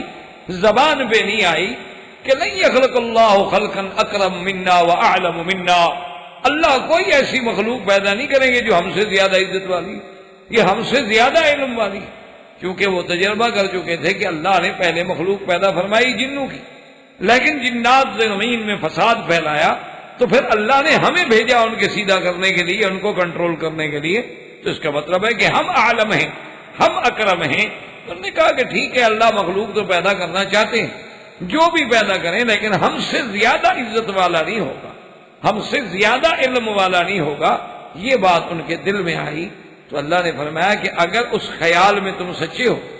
اگر اس دعوے میں تم سچے ہو کہ تم سے کوئی اکرم نہیں اور تم سے کوئی عالم نہیں، تو اکرم کا قصہ تو دیکھ لیا کہ ہم نے ملائکہ سب کو حکم دیا کہ آدم کو سجدہ کرو، وہ تو تم پہ واضح ہو گیا کہ آدم سب سے اکرم ہے، آدم علیہ السلام سب سے افضل ہے۔ جیسے کہ کسی شاعر نے بھی کہا ہے کہ فرشتے سے بہتر ہے انسان بننا، فرشتے سے بہتر ہے انسان بننا، لیکن اس میں پڑتی ہے محنت زیادہ، محنت تو زیادہ کرنا پڑتی ہے، لیکن اللہ نے جو انسان کو مقام دیا ہے، اب دیکھیں 1,24,000 پیغمبر اللہ نے فرشتوں میں تو نہیں بھیجا، اللہ نے انسانوں میں بھیجا، اور اللہ نے انبیاء کو تو اتنا بڑا مقام دیا ہے کہ سب سے افضل فرشتہ جو ہے وہ جبریل ہے، اور اس کا عالم یہ تھا کہ جیسے میرے آقا کا خادم ہو کہ بغیر اجازت کے گھر میں داخل نہیں ہو سکتا، بغیر اذن کے بات نہیں کر سکتا۔ حضور صلی اللہ علیہ وسلم کی لیلۃ المعراج میں سواری پکڑ کے لانے والا، سواری پہ سوار کرانے والا جبریل ہے، یعنی وہ ڈپٹی کر رہا ہے جو ایک خادم ڈپٹی کرتا ہے۔ تو مقام انسانیت کتنا بڑا بلند ہے، لیکن شرط یہ ہے کہ انسان انسان بن جائے، شرط یہ ہے کہ انسان صحیح معنوں میں اپنے مقام انسانیت کو پہچان لے۔ اس لیے اللہ نے فرمایا کہ دیکھو جہاں تک تمہارا خیال تھا کہ تم سب سے اکرم ہو، وہ بات ختم ہو گئی، تمہیں پتہ لگ گیا کہ آدم سب سے اکرم، اور تمہارا خیال تھا کہ ہم سب سے زیادہ عالم ہیں، تو اب نام بتلاؤ۔ نے کہا اللہ بھی ہمیں تو نہیں آتی، ہمیں تو وہ چیز آتی ہے جو آپ نے ہمیں سکھلائی ہے، ہمیں تو تسبیح اور تقدیس جو آپ نے بتلائی اس کے علاوہ تو ہم کچھ نہیں جانتے، ہمارے ہاں کوئی علم غیب تو ہے نہیں۔ تو اس لیے لا علم لنا الا ما علمتنا انک انت العلیم الحکیم، ہم اعتراف کرتے ہیں کہ ہمارے پاس علم نہیں ہے۔ تو اللہ نے فرمایا کہ اب سمجھ آ گئی، اس لیے اللہ پاک فرماتے ہیں ایک دوسری آیت میں وَأَعْلَمُ مَا تُبْدُونَ وَمَا كُنْتُمْ تَكْتُمُونَ، اللہ نے فرمایا کہ آسمانوں اور زمینوں میں جو کچھ ہے میں جانتا ہوں، وَأَعْلَمُ مَا تُبْدُونَ وَمَا كُنْتُمْ تَكْتُمُونَ، اور میں وہ بھی جانتا ہوں جو تم ظاہر کرتے ہو یا دل میں چھپاتے ہو۔ وہ جو تم نے دل میں بات چھپائی تھی نا کہ ہم سے کوئی اکرم نہیں آئے گا، ہم سے کوئی عالم نہیں آئے گا، میں جانتا ہوں۔ تو آج پتہ لگ گیا نا کہ اکرم و عالم جو ہے وہ آدم ہے، وہ تم نے۔ تو آدم علیہ السلام جب اس امتحان میں سرخرو ہو گئے، جب اس امتحان میں کامیاب ہو گئے، اسی لیے میں نے عرض بھی کیا تھا کہ اس لیے بڑے بڑے علماء میں اختلاف ہے کہ اللہ نے انسان کو جو اتنی بڑی فضیلت دی ہے کیوں دی۔ تو علماء منطقیین کا، علماء فلاسفہ کا، علماء کلام کا اور علماء اسلام کا اس پہ بڑے بڑے مباحث ہیں، اور اس پہ بڑے بڑے علوم اور کتابیں لکھی ہیں انہوں نے۔ لیکن یاد رکھیں کہ سب سے راجح قول یہ ہے، بعض کہتے ہیں کہ انسان اس لیے افضل ہے کہ اللہ نے اس کو عقل دی، بعض کہتے ہیں کہ انسان اس لیے افضل ہے کہ اللہ نے اس کو نطق دیا، کہ اور کوئی جاندار جو ہے وہ زبان سے اپنی چیز کا، اپنی خواہش کا، اپنی تمنا کا اظہار نہیں کر سکتا۔ یہ انسان ہے کہ وہ اظہار کرتا ہے باقاعدہ کہ مجھے مسجد میں جانا ہے، مجھے درس میں جانا ہے، مجھے کھانا کھانا ہے، مجھے سفر کرنا ہے۔ اظہار کی قوت اس لیے افضل ہے۔ لیکن علماء اسلام کہتے ہیں کہ بھی اگر اظہار ہی فضیلت ہے تو پھر ہدہد نے بھی تو اظہار کیا تھا۔ اگر اظہار ہی فضیلت ہے تو حضرت سلیمان علیہ السلام کے سامنے چیونٹی نے بھی تو بات کی۔ اللہ تبارک و تعالیٰ نے اگر عقل کی بات ہے تو اللہ نے عقل تو ہر جاندار کو دیا ہے۔ یعنی آپ دیکھیں ایک مرغی ہے، اس کے چھوٹے چھوٹے سے بچے ہوتے ہیں جیسے کپاس کے چھوٹے سے گولے، چھوٹے سے بالکل 1 دن کے یا 2 دن کے، لیکن وہ بلی کو بھاگتا دیکھیں تو ماں کے پروں کے نیچے چھپتے ہیں۔ تو آخر یہ عقل اس کو کس نے دیا؟ اگر اس کو یہ عقل نہ ہو تو وہ کسی اور جگہ جائیں تو عقل تو اللہ نے مرغی کے ان چوزوں کو بھی دیا۔ اللہ تبارک و تعالیٰ نے، اب آپ دیکھیں مثال کے طور پر گائے بندی ہوں، بکریاں بندی ہوں، ان سب کی پھل ہوں، اولادیں ہوں، بچے ہوں، بچڑے ہوں، تو جب ان کو چھوڑیں گے تو ہر بچہ اپنی ماں کا جا کے دودھ پیتا ہے، وہ کسی دوسرے کو جا کے نہیں چھیڑتا۔ اگر غلطی سے کوئی دوسرا چلا جائے تو اس کو وہ گائے بھی دودھ نہیں پلاتی کہ یہ میرا بچہ نہیں۔ تو یہ کس کو اتنا عقل تو آخر اللہ تبارک و تعالیٰ نے سب کو دیا۔ اب آپ دیکھ لیں بلی ہے، آپ دیکھ لیں کتا ہے، اتنا عقل تو ان کو بھی دیا گیا ہے کہ آپ ان کو کرتون میں بند کر کے دوسرے محلے میں چھوڑ آئیں، آپ کے گھر پہنچ جائے گی واپس۔ تو آخر راستہ ڈھونڈنا، ایک محلے سے دوسرے محلے میں پھر واپس آ جانا۔ حتیٰ کہ کتاب الحیوانات کے جو علماء ہیں وہ لکھتے ہیں کہ کتا کتنا خسیس جانور ہے، لیکن اگر باولا بھی ہو جائے، پاگل بھی ہو جائے، یعنی وہ مرض ہو جائے، دماغ اس کا چل جائے، پھر بھی اپنے مالک کو کبھی نہیں کاٹتا، اپنے مالک پہ حملہ نہیں کرتا، پاگل ہونے کے باوجود بھی۔ تو اتنی عقل تو اس کو بھی۔ اسی طرح آپ دیکھ لیں گھوڑا ہے، اللہ نے اس کو بھی عقل دی ہے کہ آپ جنگلوں میں ہیں، آپ صحراؤں میں ہیں، آپ راستہ بھول گئے ہیں، آپ لگام ڈھیلی کر کے چھوڑ دیں اللہ پہ، اور اس کے بعد گھوڑا خود بخود ڈھونڈتے ڈھونڈتے آپ کو کسی رستے پہ پہنچا دے۔ اگر مالک گر جائے تو ساتھ کھڑا رہے گا، یا اس کی مدد کے لیے جو امکانی کام ہو سکتا ہے وہ سر انجام دے گا۔ تو عقل تو اللہ نے حیوانوں کو بھی دیا ہے، اللہ نے ہر کسی کو تھوڑا دیا، کسی کو زیادہ دیا۔ تو اس لیے علماء فرماتے ہیں کہ اصل فضیلت جو ہے وہ قرآن سے ثابت ہے کہ وَعَلَّمَ آدَمَ الْأَسْمَاءَ كُلَّهَا، اللہ نے آدم کو علم دیا،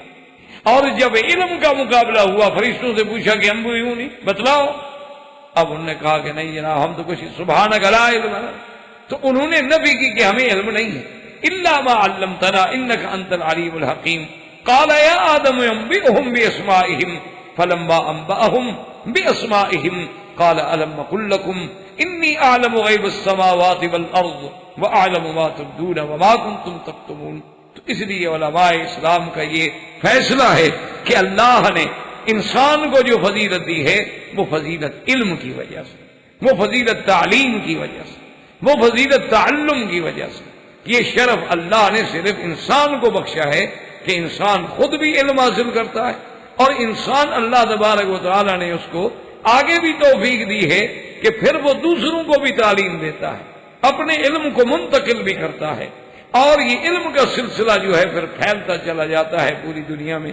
اس لیے جو شرف ملا ہے آدم کو، جو شرف ملا انسان کو، وہ علم کی وجہ سے۔